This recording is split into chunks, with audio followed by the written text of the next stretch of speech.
Hi everyone, I'm Officer Adrian Bere of the Mathematics Pre-Service Teacher Association of LICOM. One of the purposes of the association is to make learning mathematics easier and more interesting to the learners in mathematics. Also, I'm here to share what the information I gathered about plane and solid geometry.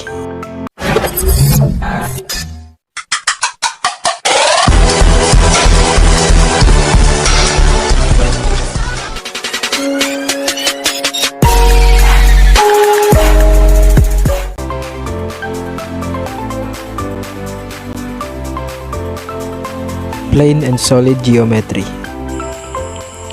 A geometry is the branch of mathematics that studies the sizes, shapes, positions, angles, and dimensions of things. A plane geometry is about flat shapes like lines, circles, and triangles, shapes that can be drawn on a piece of paper.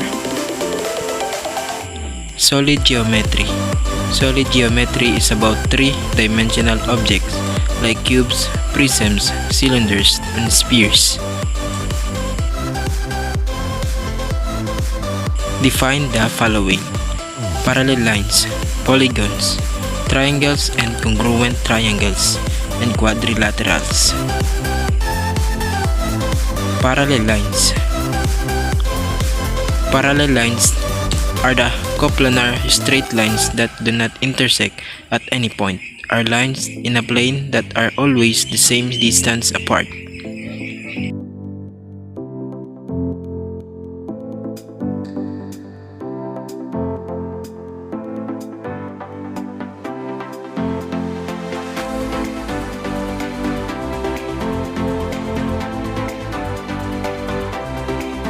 Example of parallel lines in real life: railway track, electrical wires, racing track, zebra crossing or pedestrian lane, columns in house.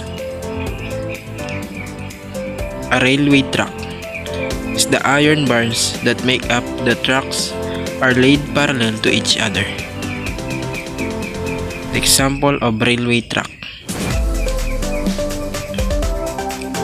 electrical wires. The wires are separated from each other at a distance and are parallel to each other. Example of electrical wires in real life: racing tracks that are properly marked with broad white stripes of paint or powder constitute one of the best example of parallel lines in real life. And this is the example of racing tracks. Zebra crossing. A pedestrian crossing or a zebra crossing is a portion of road that is painted with white stripes. These white stripes are parallel to each other. Example of parallel line in real life of pedestrian lane. Columns of house. The columns of house are the example of parallel lines because they do not intersect to each other. And the purpose of the parallel lines in our real life house is to avoid collapsing of the house. Example of columns of house: polygon. A polygon is a plane figure that is described by a finite number of straight lines, segments connected to a form of a closed polygonal chain. Example of polygon: rectangle, pentagon, hexagon, heptagon, and octagon. A rectangle, it is a polygon, has 4 sides and 4 angles. It composed 2 congruent sides. Example of rectangle in real life: the whole court of a basketball sports. Pentagon. A pentagon is a polygon that has 5 equal sides and angle. Pentagon in real life: the design of ball in soccer ball. Hexagon. Hexagon are a regular polygon that has 6 equal sides and equal angles. Example of hexagon in real life: the knot. Octagon. Heptagon, a regular polygon with 7 equal sides and same angles. Heptagon example in real life. The ring. Octagon. An octagon has 8 equal sides and equal angles. The best real life example of an octagon is the stop road sign. And this is the example of octagon, the stop road sign.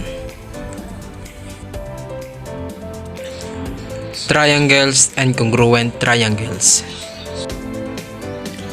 Triangles. A triangle is a 3-sided and 2-dimensional closed structure. It is a polygon with 3 corners, vertices, and 3 angles joined together, forming a closed structure.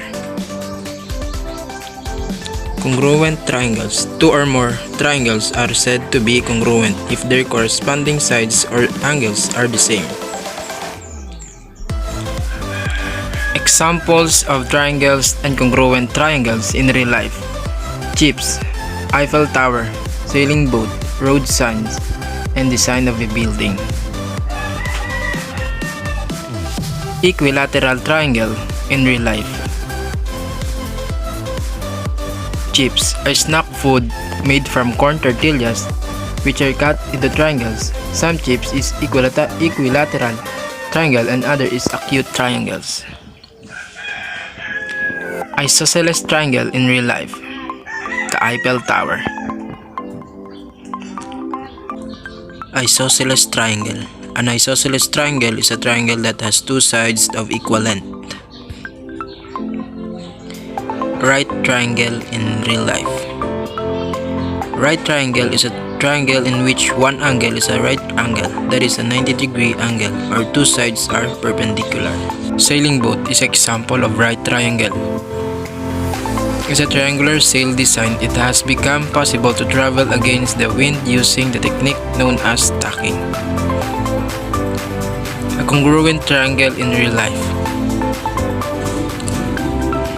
A road signs. The signs are in equilateral triangular shapes, which means that all 3 sides are equal lengths and have equal angles. Example of congruent triangles in real life. The design of a buildings. Some designs of buildings have a congruent triangles. It have equal sides and angles. Quadrilateral. A quadrilateral is a 4-sided polygon having 4 edges and 4 corners. Examples of quadrilateral in real life. Kite, diamond, book, lamp, and Rubik's Cube. A quadrilateral in real life. A kite. A kite is a prominent example of rhombus geometry shapes in real life because it typically consists of 4 sides that are equal in magnitude and 4 unequal angles. A rhombus in real life. A diamond is also categorized a rhombus because it has 4 equal sides and its opposites angle are equal. Parallelogram in real life. Book.